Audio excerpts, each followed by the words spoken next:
एक मिनिट.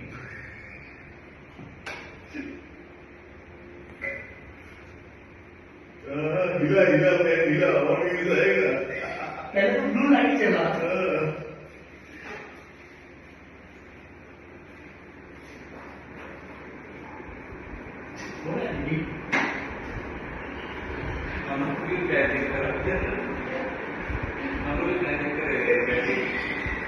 नहीं